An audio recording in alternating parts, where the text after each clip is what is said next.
সূরা কাহফের মাঝে তিনি বলেছেন 107 নম্বর আয়াত, ইন্নাল্লাযীনা আমানু ওয়া আমিলুস সালিহাতি কানাত লাহুম জান্নাতুল ফিরদাউসি নুজুলা। নিশ্চয় যারা ঈমান আনবে এবং নেক আমল করবে তাদের অভ্যর্থনার জন্য, মেহমানদারির জন্য জান্নাতুল ফিরদাউস প্রস্তুত রাখা আছে। যারা ঈমান আনবে, নেক আমল করবে, আল্লাহ তাদেরকে জান্নাত দেবেন। আল্লাহ যা বলেন সেটার মাঝে কোনো ডিসকাউন্ট নাই। আল্লাহ যা বলেন সেটা চূড়ান্ত, হেরফের হয় না। আল্লাহর জান্নাত আপনারা যারা পেতে চান তাদেরকে দুটি শর্ত পূর্ণ করতেই হবে। দুই শর্ত মানলে জান্নাত। ঘোষণাটা আমার না আল্লাহর? জান্নাতের মালিক কে? আওয়াজ দিয়ে বলুন, জান্নাত বানাইছে কে? কিয়ামতের দিন জান্নাত কে দেবেন? কে দেবেন? কোন পীর সাহেব, কোন হুজুর? যে আল্লাহ জান্নাত বানালেন, যিনি জান্নাতের মালিক, যিনি জান্নাতের দাতা, তিনি বললেন জান্নাত পাওয়ার জন্য দুটি শর্ত। কয়টা শর্ত? শর্ত কি সংখ্যায় খুব বেশি হলো মনে হয় আপনাদের কাছে? না, আসলে বেশি না, মাত্র দুটি। কিন্তু এখন তো এই দুই শর্ত পূর্ণ করার লোকও পাওয়া যায় না। এমনি জান্নাতে যাওয়ার সবাই আগ্রহ আছে, শখ আছে। জান্নাতে কে কে যেতে চান এই কথা বললে সবাই দুই হাত তোলা দিয়ে খাড়ায় থাকবে। আজকে 5 ওয়াক্ত নামাজ 1 ওয়াক্ত পড়ে নাই এমন লোক কি আপনাদের তারাস থানায় আছে? এই গ্রামে আছে? কারো কারো বাড়িতে আছে? আপনাদের কারো কারো ঘরেই তো আছে।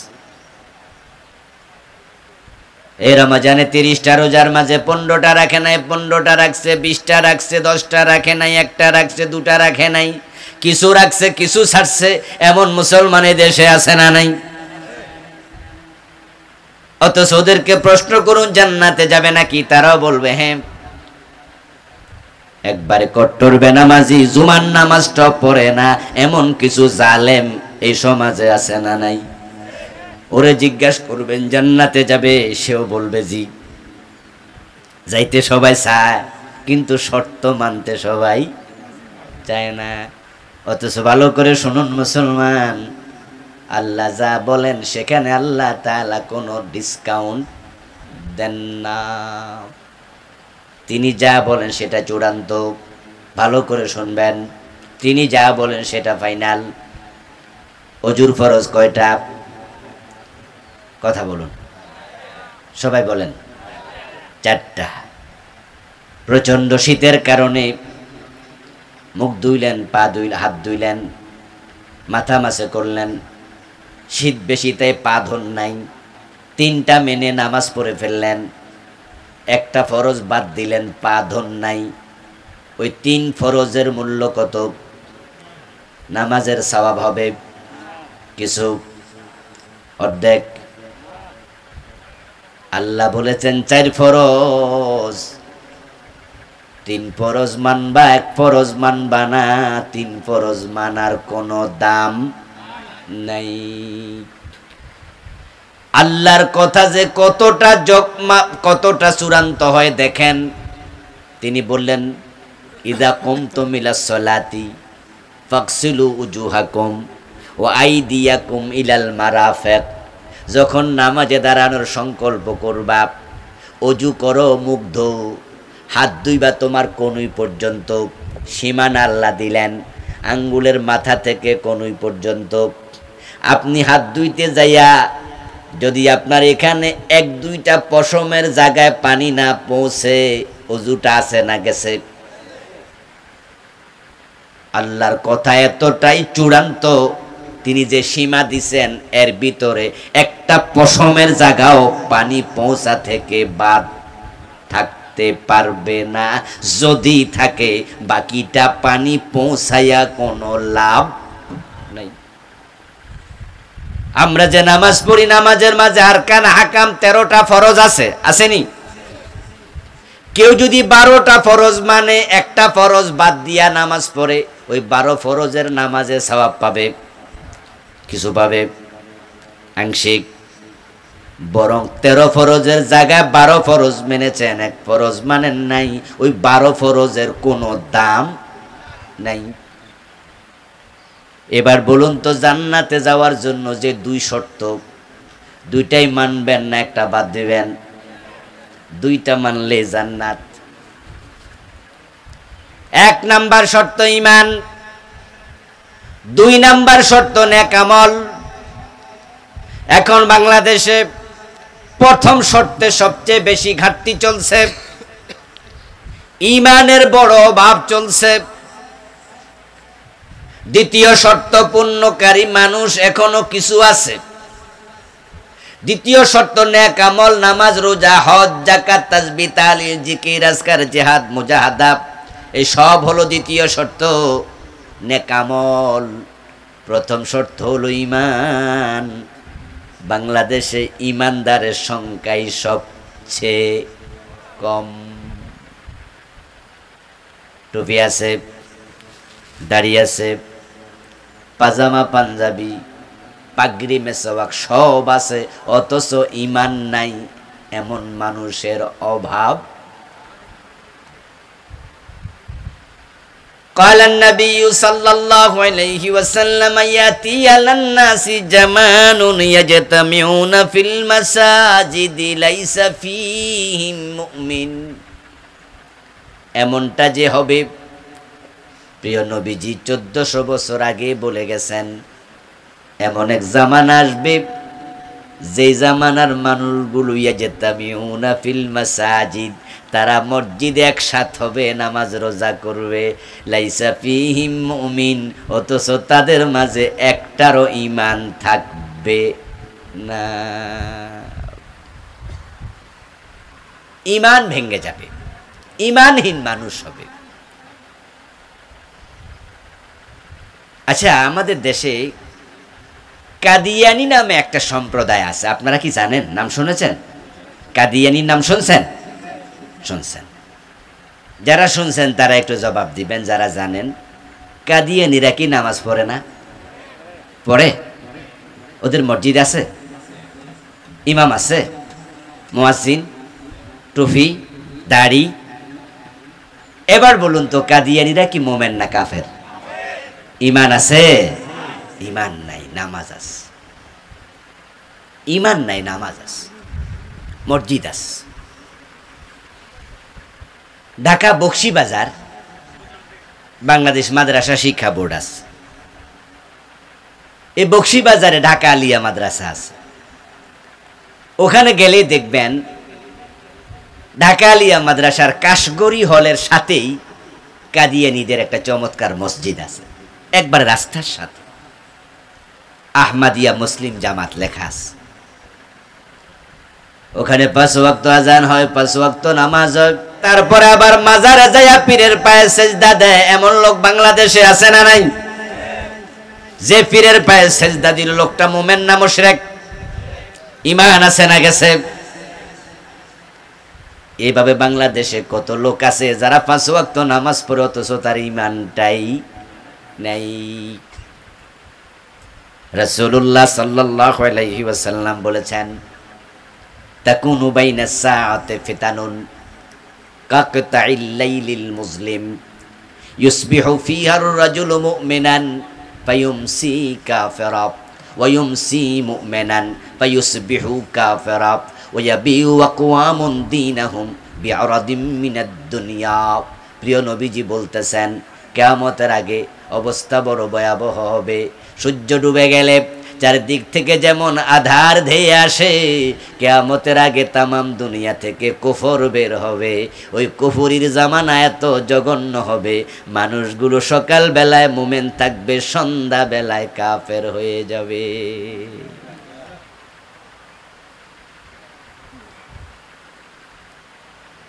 وقال النبي صلى الله عليه وسلم يأتي على الناس زمان الصابر منهم على دينه كالقابض على الجمر।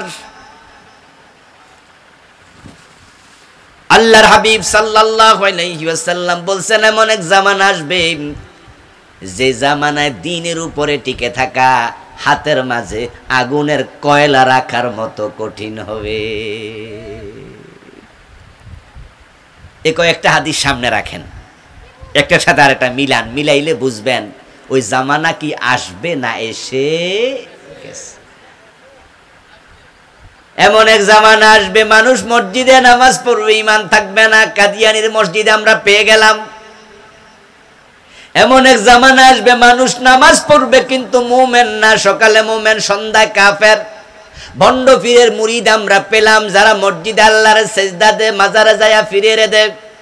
এইভাবে তারা মসজিদে আল্লাহর কাছে চায়, আবার দরবারে যায় পীরের কাছে চায়, এবং তারা মসজিদে আল্লাহর আইন মানে, আদালতে আল্লাহর আইন মানতে রাজি হয় না। যারা আল্লাহর কিছু আইন মানে, কিছু আইন মানে না, বাদ দিয়েছে, তারা একজনও মুমিন না।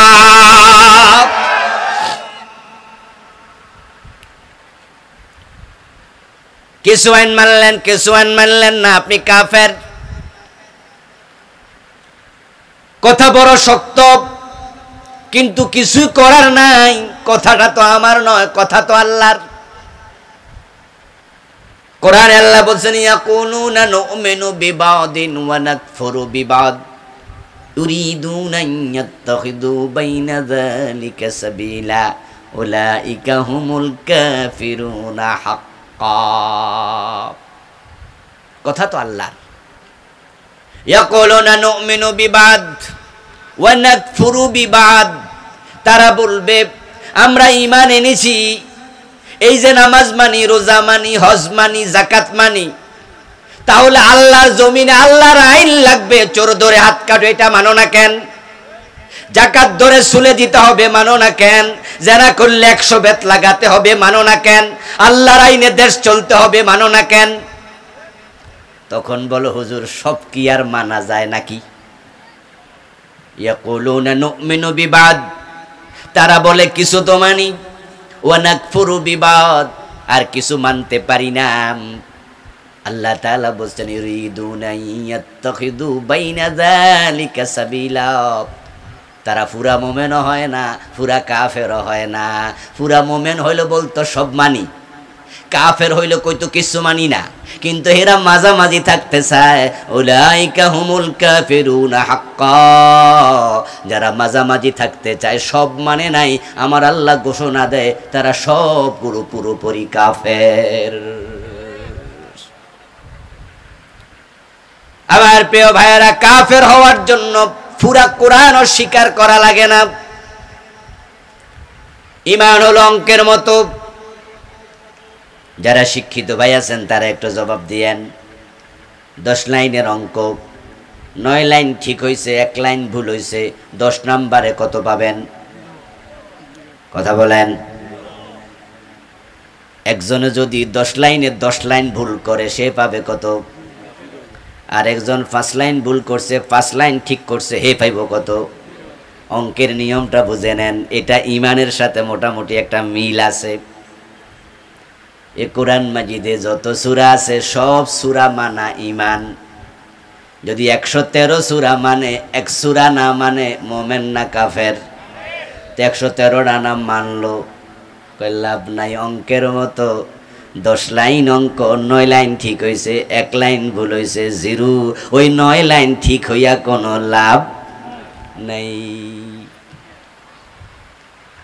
বিসমিল্লাহর বা থেকে মিনাল জিন্নাতি ওয়ান নাসের সিন পর্যন্ত যত হরফ আছে সবগুলো একসাথে মেনে নাও, এটার নাম ঈমান। যদি কেউ বলে কোরআনের 1 অক্ষর মানি না, বাকি যা আছে সব মানি, ওই 1 অক্ষর না মানার কারণে লোকটা মুমিন না কাফের? কাফের। এই যে আপনারা সবাই এখানে কম বেশি মোবাইল ফোন চালান। মোবাইল ফোন বাংলাদেশে যতগুলো কোম্পানি আছে, গ্রামীণ ফোন, রবি, এয়ারটেল, একটেল, যা আছে আর কি, দেখবেন আপনি যখন সিম কিনতে যাবেন, আপনারে তারা 11 ডিজিটের একটা নাম্বার দেবে। 01716 দেবে না? পরে 25, 32, 28, আরো 6টা। প্রথমে 5টা, পরে 3 জোড়া 6টা, মোট কয়টা হলো? 11। আপনার 11 নাম্বারের একটা ডিজিট দেবে, দিয়ে একটা ছোট্ট সিম কার্ড আপনার বলবে এবার মোবাইলের ভিতরে ঢুকান, এই নাম্বার আপনি ক্লিক করেন, দেখবেন যে অন্য অন্য মোবাইলে রিং চলে যাচ্ছে। আচ্ছা 11টার মাঝে যদি আপনি 10টা ঢুকাইয়া একটা নাম্বার না ঢুকাইয়া কিয়ামত পর্যন্ত টিবেন, কল যাবে? আরে ভাই হ্যাঁ না একটা তো কইবেন নাকি, কল যাবে? কারণ সিম কার্ডওয়ালা কোম্পানি আপনাকে যা দিয়েছে সেখানে আপনি ফাইজলামি করলে কাজ, আপনার খবরদারি চলবে না। আল্লাহ তাআলা কোরআন মাজিদ নাজিল করলেন, ছোটবেলায় মক্তবে হুজুর আপনাকে ঈমান শিখাইলো, আমানতু বিল্লাহি ওয়া মালাইকাতিহি ওয়া কুতুবিহি ওয়া রুসুলি, ঠিক কি না? এর মাঝে কুতুবিহি আমি ঈমান এনেছি আল্লাহর কিতাবগুলোর উপরে, ওই কিতাবগুলোর ভিতর আল্লাহর কোরআন আছে না নাই? তা আপনি এখানে কোনটা বাদ দিবেন? যারা কাদিয়ানি তারা এখানে বিপদে পড়ে গেল। তারা কোরআন মাজিদের সবটা মানে, কিন্তু 4টা অক্ষরের সাথে পেশ লাগাইছে, খা আলিফ তা মিম খাতামান নাবিয়্যিন। আল্লাহ বলে আমার নবী মুহাম্মদ শেষ নবী। কাদিয়ানিরা বলে না না, গোলাম আহমদ কাদিয়ানো নবী। নাউযুবিল্লাহ। প্রিয় নবীকে আল্লাহ বললেন শেষ নবী, 4 অক্ষর খাতাম, শেষ। এই কাদিয়ানি গুলো তারাই 4 অক্ষর মানে নাই, বাকিটা মাইনাও তারা মুমিন না কাফের।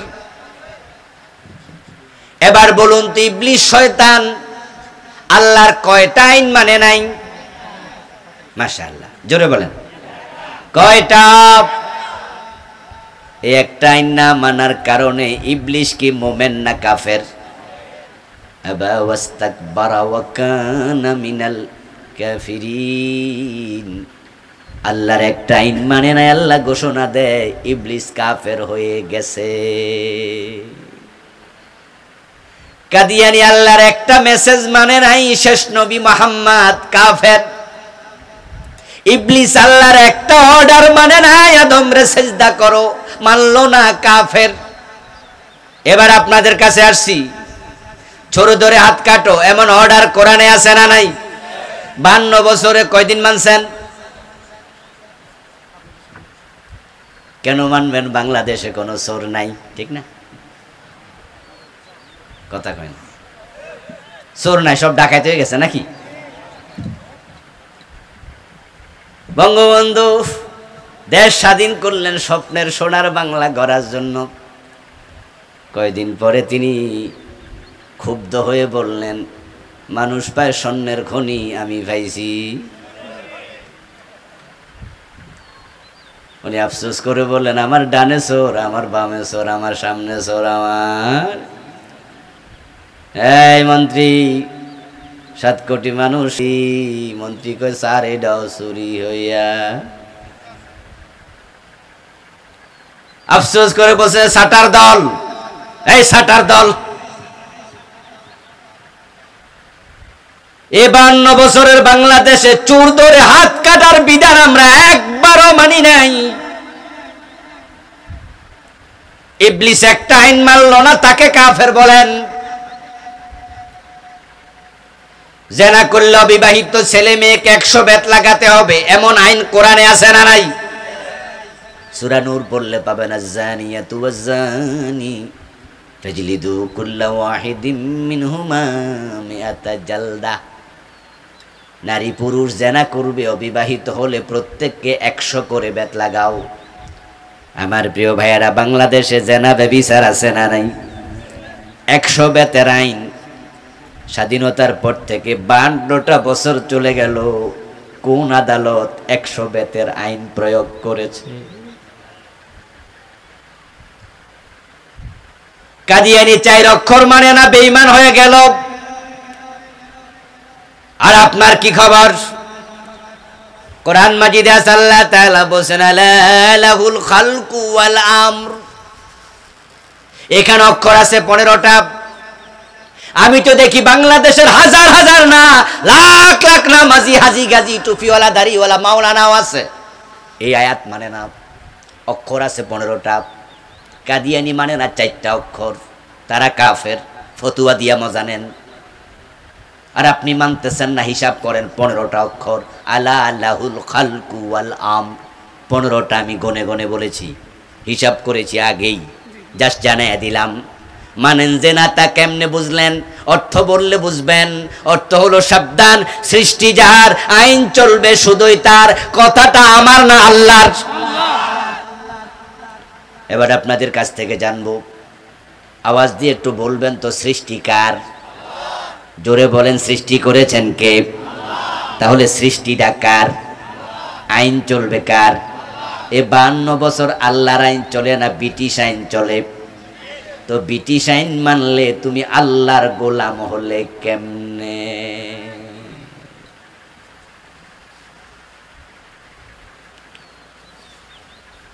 আল্লাহর একটা আইন মানে নাই, শয়তান কাফের হয়ে গেল, তোমরা ডজন ডজন বাদ দিলা, মোমেন দাবি করো কেমনে?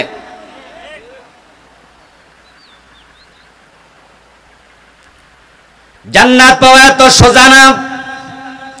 ওই জান্নাত পাওয়ার জন্য তো আমরা রিস্ক নিয়া, ঝুঁকি নিয়া, তাম শক্তি একসাথ করে বারবার ঘোষণা দেই, আল্লাহ ছাড়া কারো আইন মানতে আমরা রাজি হই না।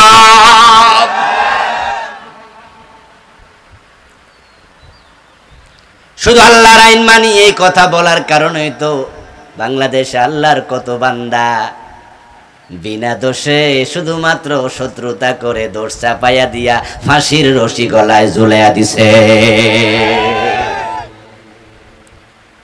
যে বিশ্ববিখ্যাত মুফাসসির 40 বছরের মতো তামাম দুনিয়া তাফসির করছে কোরআনের, উনারে তারা দর্শনকারী বানাইল,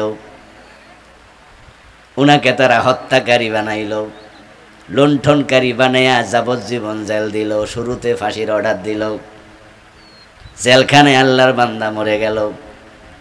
যে লোকটা 40 বছর তাফসির করে, তাকে আমরা কাছ থেকে দেখেছি, কাছ থেকে শুনেছি। উনার মাহফিল এরকম পাশে বসে, মাটিতে বসে কতবার শুনেছি। যার মুখের কথা শুনে কাফের ইমানদার হয়ে যায়, বেনামাজি নামাজি হয়ে যায়। আল্লাহর কসম করে বললে কসম ভঙ্গ হবে না, ওই আল্লাহর বান্দা দর্শনকারী হতে পারে না।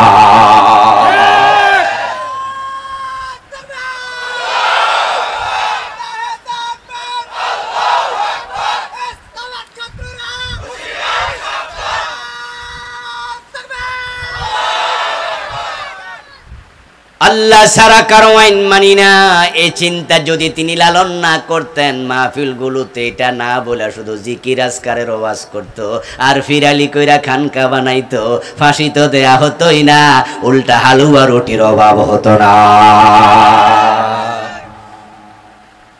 উনি ফিরালি করলে উনার মতো মুরিদ কোন ফিরের দরবারে থাকতো না। আল্লাহর জান্নাত পর্যন্ত পৌঁছতে চাইলে ঈমান ঈমান ঈমান লালন করো মুসলমান, ঈমান লালন করো। কুফরি করলে ঈমান চলে যায়, শিরক করলে ঈমান চলে যায়, নেফাক ইতিকাদি করলে ঈমান চলে যায়। ঈমান ভঙ্গের 10 কারণ এ বইতে লিখেছি। আমার লেখা 7টা বই আছে, তার মাঝে এটা একটা, নাম হলো ঈমান কুফর ও নিফাক। এখানে আমি ঈমান ভেঙে যায় এমন 10টি কারণ তুলে ধরেছি এ বইতে। বাংলাদেশে 10টি কারণ খুঁজলে অ্যাভেলেবেল পাওয়া যায়। কত আলেম আছে, কত আলেম, কত বুজুর্গ আছে, আপনি দেখলে মনে হবে ফেরেশতা, অথচ ঈমানটাই নেই। জিহাদের কথা শুনলে চেহারা কালো হয়ে যায় এমন পীর সাহেব আছে না নাই? কথা বলেন না কেন আপনারা? জিহাদের কথা শুনলে চেহারা কালো হয় এমন ইমাম খতিব আছে না নাই? জিহাদের মাঝে রাজনীতি খোঁজে এমন লোক আছে না নাই?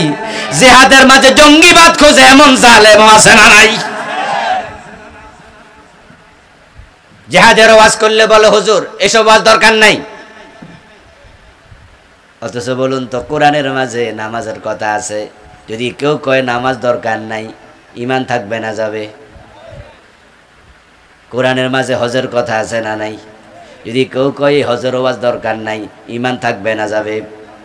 কোরআনের মাঝে যাকাতের কথা আছে না নাই? কেউ যদি বলে যাকাতের ওয়াজ দরকার নাই, ঈমান থাকবে না যাবে? তো জাকাতের কথা আছে কয়বার? 70 বারের বেশি, কম বেশি। নামাজের কথা আছে কয়বার? 83 বারের মতো, 80-82 বার। হজের কথা আছে 3-4 বার। জাকাত আপনার রোজার কথা আছে 3-4 বার। আর জেহাদের কথা আছে ডিরেক্ট ইনডিরেক্ট 500 আয়াত। 500।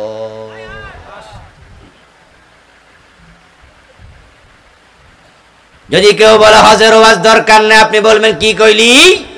ইসলামে হজ আছে, কিসের ওয়াজ দরকার নাই? ইসলামে যা আছে তা আমরা শুনবো। অথচ রাসূল হজ করছে জীবনে একবার, আর 27টি যুদ্ধে সেনাপতি হয়ে তলোয়ার হাতে নিছে 27 বার। ওই জেহাদের কথা কইলে হুজুরের চেহারাও কালো হয়, এমন হুজুর আছে না নাই? ঈমান থাকলো কেমনে? সকালবেলা মুমিন হবে, সন্ধ্যাবেলায় কাফের হয়ে যাবে কিয়ামতের আগে। এই যে গত পরশু দিনের আগের দিন পয়লা বৈশাখ গেল, এই পয়লা বৈশাখ উপলক্ষে আমাদের মুসলমানের সন্তানরা কত কুফরি কালাম উচ্চারণ করছে। নাউজুবিল্লাহ, নাউজুবিল্লাহ। পয়লা বৈশাখ রমনার ভোটমূলে ভোরবেলায় সূর্যোদয়ের সময় একত্রিত হয়েছে আমাদের মুসলমানের সন্তানেরা। তারপরে সামনে দোতরা, হারমোনিয়াম, এরপরে ঢোল তবলা লইয়া বইছে। বইয়া তারা সকালবেলায় রবীন্দ্রনাথ ঠাকুরের একটা কবিতা গান দিয়া শুরু করছে, বৈশাখ উদযাপন, এসো হে বৈশাখ এসো এসো। শুনছেন নি আপনারা? আচ্ছা, না শুনলেই ভালো। এসো হে বৈশাখ এসো এসো। আচ্ছা, বৈশাখের ডাকুক গা, ইমান যাইব না, এটা তো কুফরি নাই। কিন্তু কুফরি কোথায় আছে জানেন?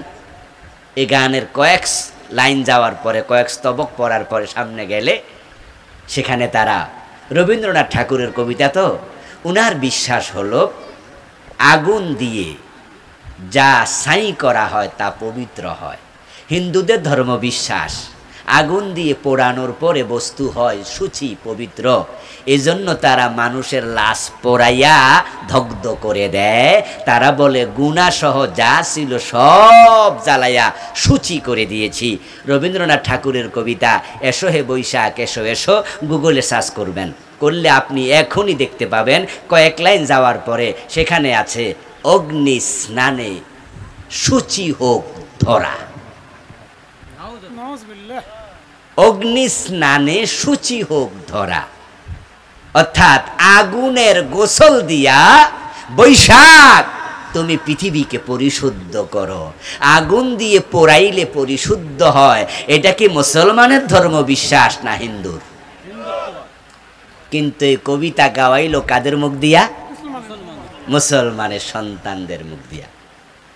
সকালবেলা সূর্য ওঠার সাথে সাথে ছায়ানটের গায়কেরা, গায়িকারা, অন্য অন্য আপনার বিভিন্ন শিল্প গোষ্ঠী এসো হে বৈশাখ বলে শিরকি কথাবার্তা কুফরি দিয়া সকাল শুরু। আচ্ছা, 1-2 ঘন্টা পরে আবার ঢাকা ইউনিভার্সিটির চারুকলা অনুষদ, ওখান থেকে তারা মঙ্গল শোভাযাত্রা বের করলো। ওই মঙ্গল শোভাযাত্রা বের করার সময় আপনারা কি দেখবেন? তাদের কারো হাতে হনুমানের ছবি, কারো হাতে কুমিরের ছবি, কারো হাতের প্লে কার্ডের মাঝে হাতির ছবি, লম্বা সাপের ছবি। আচ্ছা, পহেলাই বৈশাখের সাথে কুমিরের সম্পর্ক কি? সাপের মূর্তির সম্পর্ক কি? হাতির মূর্তির সম্পর্ক কি? পহেলাই বৈশাখ বাংলা নববর্ষ। এই বাংলা নববর্ষটা চালু করছিল কোন হিন্দু নাকি সম্রাট আকবর? যারা জানেন তারা কথা বলেন। এটা কি কোনো হিন্দু চালু করছে না সম্রাট আকবরে? সম্রাট আকবর কি হিন্দুর সন্তান? বৌদ্ধ খ্রিস্টান? মুসলমানের সন্তান ছিলেন। তো মুসলমান কর্তৃক প্রবর্তিত বাংলা সন, ওই বাংলা সনের প্রথম মাস বৈশাখ। ওই বৈশাখের দিনে তোমার মাথার উপরে সিংহের ছবি কেন? কে তুলে দিল? সাপের মূর্তি কে তুলে দিল? সেখানে কেন আসলো আপনার হাতে হনুমান? খোঁজ নিয়ে দেখেন, এই সিংহ, এই হনুমান, এই হাতি, এই সাপ সবগুলো হচ্ছে হিন্দুদের বিভিন্ন দেবতার বাহন। আপনারা শুনে থাকবেন, আজ থেকে কয়েক বছর আগে আমাদের দেশের একজন নেত্রী হিন্দুদের দুর্গা পূজায় গিয়ে বলেছিলেন, মা দুর্গা এবার গজে চড়ে, হাতিতে চড়ে স্বর্গ থেকে মর্তে নেমেছে, তাই এবার ধান বেশি হবে। এ কথা কি আপনাদের মনে আছে কারো কারো? আচ্ছা, মনে আছে, তাহলে আমি একাই শুনি না, আপনারাও শুনেছেন। মা দুর্গা দেবী স্বর্গ থেকে মর্তে নেমে আসছে কিসে চড়ে? গজ। গজ মানি হাতি। তাহলে তারা বুঝালো দুর্গা দেবীর বাহনের নাম কি? কথা বলে না কেন ভাইয়া? না বুঝলে অন্য একটা কোন, বুঝলে এটা বলেন। হাতি কি? তাদের আরেক দেবীর বাহন হচ্ছে হনুমান। তাদের আপনি যখন কোনো কুফরিকে প্রমোট করবেন, সাপোর্ট করবেন, কুফরি করা যেমন কুফর, সাপোর্ট করাও কুফর, ঈমান শেষ। এখানে শেষ নয়, হিন্দুদের দুর্গা পূজা যখন আসে তখন মুসলমানের সন্তান মাইখাতে নিয়ে বিভিন্ন জায়গায় ঘোষণা দেয়, পত্র পত্রিকায় লিখে, ধর্ম যার যার, উৎসব সবার। দুর্গা পূজাকে যারা নিজেদের উৎসব মনে করবে তারা সাথে সাথে কাফের হয়ে যাবে। দুর্গা পূজা হিন্দুদের উৎসব, তারা পূজা করবে, এটা তাদের ব্যাপার, আমরা বাধা দিতে যাব না। কিন্তু তাদের উৎসবকে নিজের উৎসব মনে করলে ঈমান শেষ। এটা কোরআনের একবারে উল্টা। কোরআনের বক্তব্য হলো লাকুম দীনুকুম ওয়ালিয়া দীন। বাংলা অর্থ কি? তোমার ধর্ম তোমার, আমার ধর্ম আমার, দুটা এক না আলাদা? দয়া করে কথা বলুন, এক না আলাদা? তাহলে স্লোগান হবে ধর্ম যার, উৎসব শুধুই তার। বিভিন্নভাবে আজকে কুফরিকে প্রমোট করা হচ্ছে, নাস্তিকতার সাপ্লাই দেয়া হচ্ছে। এই দেশের শিক্ষার সিলেবাসে এই বছর 2024 সনের বইতে আপনারা জেনে থাকবেন, ট্রান্সজেন্ডার নামে আরেকটা কুফরি ঢুকাইয়া দিস। ছেলে নিজকে মেয়ে মনে করবে, মেয়ে নিজেকে ছেলে মনে করবে। ট্রান্সজেন্ডার মতবাদ, সমকামিতার সাপ্লাই দেওয়ার ষড়যন্ত্র হচ্ছে। গতবার 2023 সনের বইতে আমরা দেখেছি মানুষ বানর থেকে এসেছে, এই জাতীয় তথ্য ঢুকাইয়া দিছে। আলেম ওলামাদের প্রতিবাদ প্রতিরোধের কারণে শিক্ষার ওই অংশটুকু বই থেকে তারা স্থগিত করতে বাধ্য হয়েছে। ডারউইনের নীতি বাংলাদেশে চলবে না। মানুষ আদম থেকে এসেছে, মানুষ বাদর থেকে না। এবার ট্রান্সজেন্ডারের বিরুদ্ধে আমাদের কথাবার্তা চলছে। আমরা আশা করছি এটাও সংশোধিত হবে। গত পরশুদিন আপনারা দেখেছেন, গতকালকে দেখেছেন, সোশ্যাল মিডিয়া তোলফার হয়ে গিয়েছে। ওয়ালটন নামক একটা কোম্পানি বাংলাদেশি পণ্য যারা বানিয়ে বিক্রি করছে, তার রূপান্তর নামক একটি নাটককে তারা ডোনেট করেছে। রূপান্তর নামক একটি নাটক ইউটিউবে আপলোড করা হয়েছে, যেখানে একজন ছেলে, বাংলাদেশি একজন মুসলমানের সন্তান জুবান, সে নিজেকে প্রথমে ছেলে, নাটকের শেষ অংশে নিজেকে সে মেয়ে বানিয়েছে। বুঝাতে চাইলো রূপান্তর হওয়া যায়, ছেলে মেয়ে হওয়া যায়, মেয়ে ছেলে হওয়া যায়। এই নাটককে ডোনেট করেছে ওয়ালটন কোম্পানি। এটা যখন আমাদের সামনে আসলো, আমরা সোশ্যাল মিডিয়া তার বিরুদ্ধে লিখতে শুরু করলাম। সেখানে আমি আমার ফেসবুক থেকে লিখেছি, আমি নিজেও ওয়ালটন কোম্পানির বিভিন্ন পণ্যের গ্রাহক, কারণ এটা বাংলাদেশি কোম্পানি। কিন্তু তারা যদি ইসলামের বিরুদ্ধে অবস্থান নেয়, ওয়ালটনকে আমরা বয়কট করতে বাধ্য হব। যখন তামাম ফেসবুক জুড়ে আলোড়ন তৈরি হলো, আলহামদুলিল্লাহ আমরা গতকালকে সকালবেলা প্রতিবাদ শুরু করেছি। বিকাল বেলায় দেখলাম ওয়ালটন কোম্পানির পক্ষ থেকে দুঃখ প্রকাশ করে তারা একটি সার্কুলার জারি করেছে যে আমরা এটা খতিয়ে দেখছি এবং আমরা এটার সাথে সম্পর্ক রাখবো না। আলহামদুলিল্লাহ সন্ধ্যাবেলায় দেখলাম ইউটিউব চ্যানেল থেকে রূপান্তর নাটকটাকে তারা ব্যান করে দিয়েছে। তাহলে মুসলমানের প্রতিবাদে একটা রেজাল্ট আছে, আছে না নাই? আমরা বাংলাদেশ যত কুফরি আছে, যত শিরক আছে, সবগুলোর বিরুদ্ধে মাথা তুলে দাঁড়াবো। বাংলার শাহজালালের বাংলাদেশে শিরকের রাস্তাটাকে আমরা চূর্ণ বিচ্ছিন্ন করে দেব ইনশাআল্লাহ।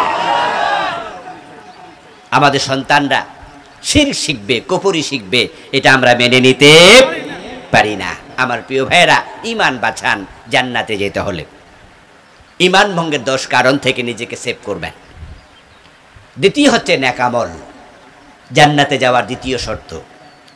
নেক আমল মানে হচ্ছে মা আতাকুমুর রাসূলু ফাখুযুহু ওয়া মা নাহাকুম আনহু ফান্তাহু। আল্লাহর হাবিব যা করতে বলেছে করো, যা ছাড়তে বলেছে ছাড়ো। নামাজ পড়বেন আবার সুদ খাবেন, এটার নাম নেক আমল না। যা করতে বলেছেন করো, যা ছাড়তে বলেছেন ছাড়ো, দুটার সমন্বয় হওয়া লাগবে। এই যে আমার মাইকের ছোট্ট আওয়াজ আপনাদের কাছে বড় হয়ে পৌঁছছে, এখান থেকে একটা তার বের হয়ে এটা কিন্তু ব্যাটারির সাথে সংযুক্ত হয়েছে। ব্যাটারির মাঝে আপনি দেখবেন যে ক্লিপ আছে কয়টা? কথা বলেন না লোকেরা, কয়টা? একটা নেগেটিভ আর এটার নাম কি? পজিটিভ। আচ্ছা, একটা ক্লিপ রেখে আরেকটা খুলে ফেললাম, মাইকে আওয়াজ হবে? এই যে ফ্যান চলতেছে, বাতি জ্বলে, বাতির মাঝে দুইটা লাইন আছে না নাই? একটা নেগেটিভ আর একটা পজিটিভ। আপনি একটা লাগায় আরেকটা খুলে ফেলেন, বাতি জ্বলবে না। ইসলামও দুটা বিধান, মা আতাকুমুর রাসূলু ফাখুযুহু ওয়া মা নাহাকুম আনহু ফান্তাহু। যা করতে বলেছেন করো, যা ছাড়তে বলেছেন ছাড়ো। আল্লাহ বলেছেন নামাজ পড়ো, রাসূল বলেছেন নামাজ পড়ো, আলহামদুলিল্লাহ 5 ওয়াক্ত নামাজ। আল্লাহ রাসূল বলছে সুদ খেও না, গোশ খেও না, ওজনে কম দিও না, মালে বেজাল দিও না, মানুষ ঠকায়ও না। আর আপনি এখানেও আছেন, দুই জায়গায় যদি একসাথে থাকেন, আল্লাহকে খুশি রাখো আগো, মগর শয়তানকে বেজার না করো। সুবিধাবাদ জিন্দাবাদে মোমেন হওয়া যাবে না। এজন্য হারামগুলো পরিত্যাগ করুন, ফরজগুলো আঁকড়িয়ে ধরুন। সবটা সমন্বিত হলে এটার নাম হবে নেক আমল, এটার নাম নেক আমল, আমলে সালেহাত। আল্লাহ তাআলা আমাদের সকলকে ঈমান এবং নেক আমলের সাথে দুনিয়ার জিন্দেগি যাপন করে কালেমা পড়তে পড়তে মরার জন্য কবুল করুক। সবাই বলি আমিন।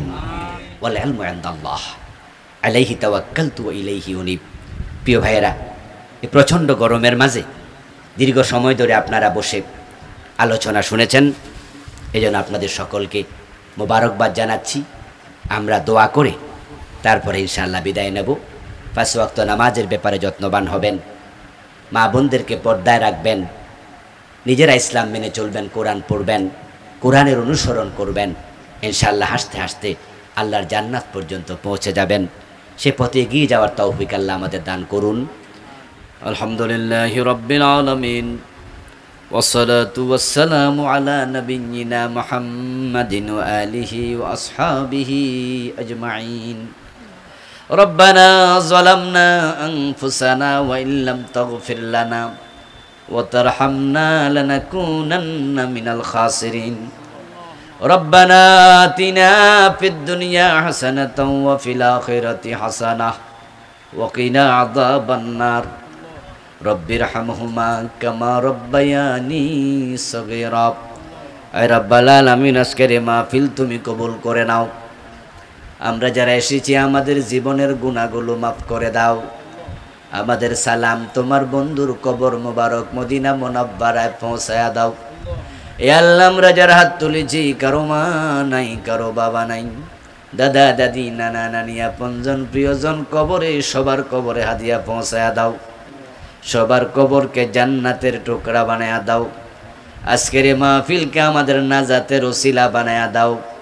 এই মাহফিলের জন্য যারা টাকা দিলেন, পয়সা দিলেন, বুদ্ধি দিলেন, পরামর্শ দিলেন, সবার সব দান তুমি কবুল করে নাও।